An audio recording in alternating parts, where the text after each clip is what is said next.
Hello and welcome MS sir की पाठशाला में आपका स्वागत है। तू हंस, तू मुस्कुरा, तू रोना बंद कर दे, तू जिंदा है और जिंदगी के नाक में दम कर दे।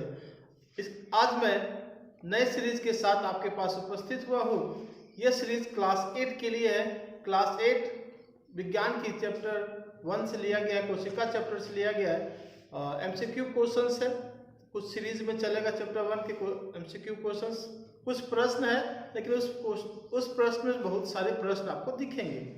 जैसे हम लोग का शरीर या पादपों का या मानवों का जो शरीर है वह उसका मूलभूत क्या होता है, सबसे मेन क्या होता है, सबसे पहले क्या बनता है, तो कोशिका बनता है। जब कोशिका बनता है तो बहुत सारे कोशिका का समूह बनता है, फिर बनता है उत्तक। उत्तक जब मिलते हैं, बहुत सारे उत्तकों का समूह होता है, तो बनता है अंग, मतलब पार्ट्स। हमारे शरीर के जो अंग हैं वो बनते हैं। उसके बाद जब अंग तंत्र बनते हैं तब फिर हमारा शरीर बनता है। इतनी खतरनाक हमारी शरीर की रचना होती है, उसके बारे में भी थोड़ी सी हम लोग यहाँ चर्चा करेंगे। तो एक बात ध्यान रखिएगा, जो पानी से नहाएगा केवल वो लिबास बदलेगा, और जो पसीने से नहाएगा वो इतिहास बदलेगा। चलिए शुरू हो जाइए। कक्षा 8 विज्ञान पाठ 1 कोशिका, वेरी इंपॉर्टेंट एमसीक्यू क्वेश्चंस का सीरीज है। आप सभी को पता है कि एमसीक्यू सीरीज अभी चल रहा है।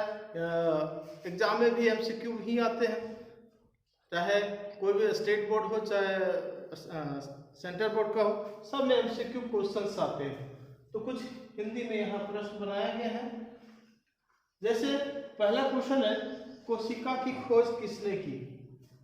तो आपको पता होगा कि एक बहुत बड़े वैज्ञानिक थे जिनका नाम था रॉबर्ट हुक। उनका नाम था रॉबर्ट हुक। उन्होंने क्या किया, एक बोतल लिया, उसके कॉर्क की सहायता से अपना खुद सूक्ष्मदर्शी बनाया था। साधारण सूक्ष्मदर्शी खुद बनाया और उसकी सहायता से उन्होंने सबसे पहले कोशिका की खोज की। मतलब किसी पादप हो, चाहे जंतु हो, चाहे मानव हो, उसका निर्माण सबसे पहले जिस चीज का हुआ है वह कोशिका से हुआ है। तो कोशिका की खोज किसने किया? मैंने बताया, आंसर रॉबर्ट हुक ने। अब प्रश्न है कि कब किया? इसी में जोड़ देते एक और प्रश्न कि कोशिका की खोज किसने की? रॉबर्ट हुक ने की। कोशिका की खोज रॉबर्ट हुक ने कब की? तो इसका एक और आंसर आता है, वह है 1665 ईस्वी में। किसकी सहायता से की थी? तो स्वनिर्मित सूक्ष्मदर्शी की सहायता से। एक और प्रश्न उसमें बन रहा है कि किसकी सहायता से? तो स्वनिर्मित सूक्ष्मदर्शी के सहायता से उसने किया था। अब ये कॉर्क क्या है? अगला प्रश्न की ओर आते हैं। तो कॉर्क क्या है? कॉर्क एक प्रकार का छाल होता है। ये किसका छाल होता है? तो पादप का छाल होता है। छाल मतलब समझते होंगे, तो पादप की छाल का सबसे पहले जो खोज किया था उसी की सहायता से, उसी को देखा था, उसी में रॉबर्ट हुक ने कोशिका खोजा था। अब अगला प्रश्न है सेल। एक्चुअली में आपको पता है कि कोशिका का इंग्लिश मीनिंग होता है सेल। कोशिका जो वर्ड है उसका इंग्लिश होता है सेल। अब यह सेल शब्द किससे बना है, कहां से लिया गया है, ये प्रश्न बनाया मैंने। सेल शब्द लैटिन भाषा से लिया गया है? नहीं, बल्कि सेल शब्द जो बना है वो लैटिन भाषा के एक अन्य शब्द से बना है, उसका नाम है सेलुला। सेलुला से बना है, लैटिन भाषा के सेलुला शब्द से बना। कौन? सेलुला पहले आया, सेलुला से आया सेल, और सेल से आया फिर कोशिका। मतलब दोनों सेम है, खाली ध्यान रखने की कोशिका जो हिंदी में है और सेल इंग्लिश में। लेकिन सेलुला का सेल का निर्माण सेलुला से हुआ। सेलुला किस भाषा के शब्द है? तो यहाँ एक क्वेश्चन बनता है कि सेलुला किस भाषा के शब्द है? तो इसका आंसर है सेलुला लैटिन भाषा की एक शब्द। चलिए अगले और चलते हैं। सर्वप्रथम जीवित कोशिका को किसने देखा? एक्चुअली में जब रॉबर्ट हुक ने कॉर्क में देखा था तो वह मृत कोशिका थी। लेकिन प्रश्न है कि सर्वप्रथम जीवित कोशिका की को किसने देखा? तो इसका आंसर है एंटोमान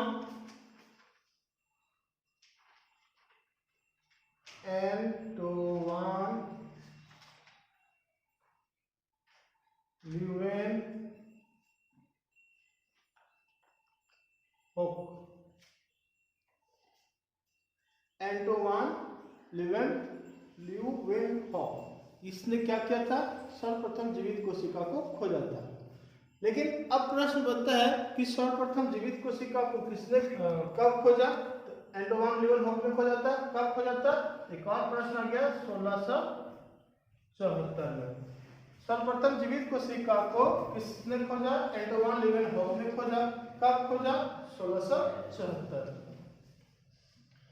सजीवों को शरीर की रचनात्मक और क्रियात्मक इकाई किसे कहते हैं? मतलब मैंने आपको बताया था कि हमारी शरीर, आपकी शरीर या किसी भी चीज का कोई भी सजीव आपको दिखे तो उसका जो शरीर का निर्माण हुआ है तो कैसे निर्माण हुआ है? तो उसका शरीर का निर्माण का जो मूल है, सबसे पहले जो निर्माण होता है वो होता है कोशिका से। तो वही प्रश्न यहाँ आता है कि सजीवों के शरीर का रचनात्मक और क्रियात्मक इकाई किसे कहते हैं? तो किसे कहते हैं? कोशिका को कहते हैं। ये होता है कोशिका। सेल भी कह सकते हैं। रचनात्मक और क्रियात्मक इकाई किसे कहा जाता है? तो कोशिका को कहा जाता है।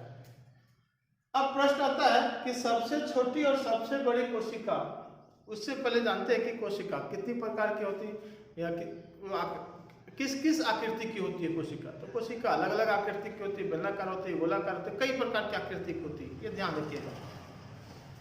तो सबसे छोटी और सबसे बड़ी कोशिका किसकी होती है? तो सबसे छोटी कोशिका होती है एक जीवाणुपाय है, एक जीवाणु है, एक सूक्ष्मतम जीवाणु है जो 0.1 माइक्रोमीटर होता है। सबसे छोटी कोशिका की लंबाई कितनी होती है? 0.1 माइक्रोमीटर। वो किसकी है? एक जीवाणु की है। कौन सी जीवाणु है? तो माइक्रोप्लाज्म की कहते हैं इसको, माइक्रोप्लाज्म। एक प्रश्न से मैंने 3 प्रश्न आपके लिए बनाया। क्या प्रश्न था? कि सबसे छोटी कोशिका किसकी होती है?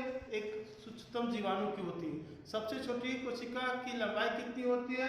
0.1 माइक्रोमीटर।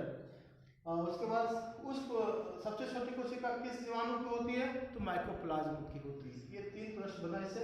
अब आते हैं सबसे बड़ी कोशिका किसकी होती है? एक प्रश्न में मैंने 2 प्रश्न डाला था, एक छोटी भी और एक सबसे बड़ी। तो सबसे बड़ी कोशिका किसकी होती है? तो सबसे बड़ी कोशिका जो होती है वह आपको पता है कि वह जो होता है एक इतनी बड़ी अंडा होता है कि उससे 12 आदमी का ऑमलेट मिल सकता है खाने के लिए, इतना बड़ा होता है। अब यहाँ प्रश्न ये इससे एक और बनता है कि सबसे बड़ी कोशिका किसकी होती है? तो जान गए शुतुरमुर्ग की होती है, लेकिन उसकी लंबाई और चौड़ाई बताइए। उस कोशिका की लंबाई कितनी होती? अर्थात शुतुरमुर्ग की कोशिका की लंबाई। तो शुतुरमुर्ग की कोशिका की लंबाई 170 मिलीमीटर और उसकी चौड़ाई 130 मिलीमीटर होती है। ये होती है कोशिका की सबसे बड़ी कोशिका। जितने भी सजीव हैं उसमें सबसे बड़े इसी के पाया जाता है। अगला प्रश्न की ओर चलते हैं कि एक कोशिकीय जीव का उदाहरण दीजिए। अब ये क्या सर? एक कोशिकीय किसे कहते हैं? एक कोशिकीय वह होता है जिसमें एक ही कोशिका पाया जाता है, एक ही सेल पाया जाता है, उसे एक कोशिकीय जीव कहते हैं। तो एक कोशिकीय जीव के कई उदाहरण है, एक उदाहरण देना है तो दे दीजिए। आपका फेमस जाना माना वो है अमीबा। अमीबा का एक चित्र बनाने आता है, तो किसी तरीके से अमीबा का एक चित्र बना देना है। अभी केंद्र का ध्यान रखिएगा, ये बन गया अमीबा। इसी तरह एक कोशिकीय जीव का उदाहरण है अमीबा। और भी होता है, माइक्रोप्लाज्मा भी होता है, और भी है, बहुत सारा है। चलिए अगले प्रश्न की ओर चलते हैं। मानव शरीर की सबसे लंबी कोशिका कौन सी है? मतलब हमारे शरीर में भी कोशिका है, बिल्कुल कोशिका। उससे हम लोग किस नाम से जानते हैं? ये कोशन है, उससे हम लोग जानते हैं तंत्रिका कोशिका के नाम से। तंत्रिका कोशिका। ध्यान रखिएगा कि मानव शरीर की जो कोशिका है उसे तंत्रिका कोशिका कहते हैं। अब प्रश्न यहाँ उठता है कि तंत्रिका कोशिका की लंबाई या चौड़ाई या मोटाई कुछ होता है? कितनी लंबी होती है? मानव शरीर की सबसे लंबी कोशिका कौन सी है? मैंने आपको बता दिया कि ये तंत्रिका कोशिका है, लेकिन इसकी लंबाई कितनी होती है? ये 1 मीटर होती है, 1 मीटर। ठीक है, तंत्रिका कोशिका का पिक्चर आप बुक में देख सकते हैं। ध्यान रखिएगा कि इस प्रकार की कोशिका हमारे शरीर में पाया जाता है।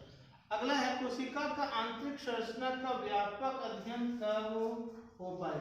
अभी तक तो सिर्फ बैकग्राउंड चल रहा था कि कोशिका के मरा हुआ कोशिका, मृत कोशिका की खोज हुआ, कहाँ किस शब्द से लिया गया, क्या हुआ ये। लेकिन अब कोशिका के अंदर चलते हैं। एक्चुअली में कोशिका की आंतरिक संरचना का व्यापक अध्ययन 19वीं शताब्दी से प्रारंभ हुआ, 19वीं शताब्दी से। लेकिन 19वीं शताब्दी में भी कब प्रारंभ हुआ? जब इलेक्ट्रॉन सूक्ष्मदर्शी की खोज हो पाई। इलेक्ट्रॉन, इसका आंसर है इलेक्ट्रॉन सूक्ष्मदर्शी। इलेक्ट्रॉन सूक्ष्मदर्शी की जब खोज हुई तभी क्या बोलते हैं उसको, कोशिका के अंदर के बारे में लोग वैज्ञानिक लोग अध्ययन कर पाया, देख पाया, और उसके बारे में फिर उसका विभाजन किया। तो विभाजन से संबंधित उसकी आंतरिक बातों की से संबंधित प्रश्न हम लोग अगले वीडियो में देखेंगे। तब तक मेरे वीडियो को लाइक कीजिए, शेयर कीजिए और सब्सक्राइब करना ना भूलेंगे। और एक अंतिम बात जरूर याद रखिएगा कि बेल दबाना ना भूलेंगे, नोटिफिकेशन ऑन करना ना भूलेंगे, जिससे मेरे आने वाले वीडियो आपको मिलते रहेंगे। धन्यवाद।